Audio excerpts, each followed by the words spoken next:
আজকেই শেষ হয়ে যাবে সমাজসেবা অধিদপ্তরের নিয়োগের অ্যাপ্লিকেশনের ডেট। গণপ্রজাতন্ত্রী বাংলাদেশ সরকার সমাজসেবা অধিদপ্তর, সমাজসেবা ভবন, আগারগাঁও, শেরেবাংলা নগর। সমাজ কল্যাণ মন্ত্রণালয়াধীন সমাজসেবা অধিদপ্তরের নিম্নোক্ত শূন্যপদে সরাসরি নিয়োগের মাধ্যমে পূরণের জন্য বাংলাদেশের স্থায়ী নাগরিকদের হতে টেলিটক বাংলাদেশের মাধ্যমে অনলাইনে দরখাস্ত আহ্বান করা যাচ্ছে।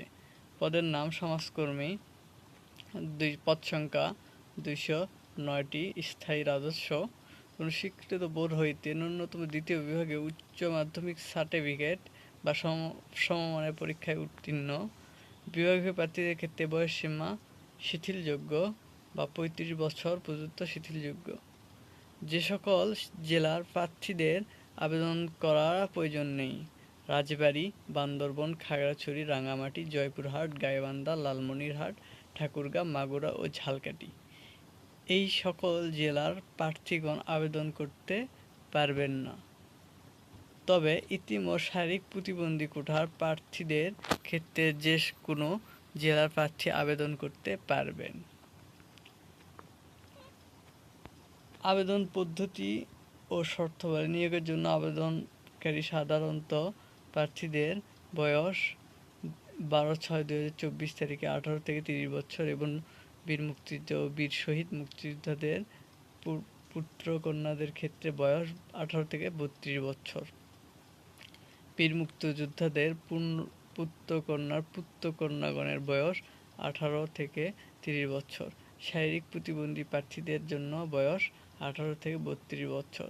বয়সের ক্ষেত্রে অ্যাফিডেভিট গ্রহণযোগ্য নয়। নিয়োগের ক্ষেত্রে সরকারি বিধিবিধান সকল প্রকার কোটা যথাযথভাবে অনুসরণ করতে হবে।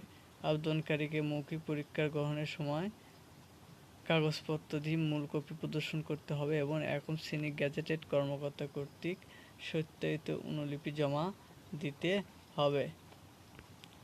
শিক্ষাগত যোগ্যতা সম্পর্কিত সকল প্রকার মূল সাময়িক সনদপত্র, অভিজ্ঞতা সনদের সত্যায়িত কপি, জাতীয় পরিচয়পত্র অথবা জন্ম নিবন্ধন সনদের সত্যায়িত কপি, সংশ্লিষ্ট ইউনিয়ন পরিষদের চেয়ারম্যান অথবা পৌরসভার মেয়র অথবা সিটি কর্পোরেশন ওয়ার্ড কাউন্সিল কর্তৃক প্রদত্ত নাগরিকত্ব সনদপত্র, একম শ্রেণীর গেজেটেড কর্মকর্তা কর্তৃক চারিত্রিক সনদপত্র লাগবে।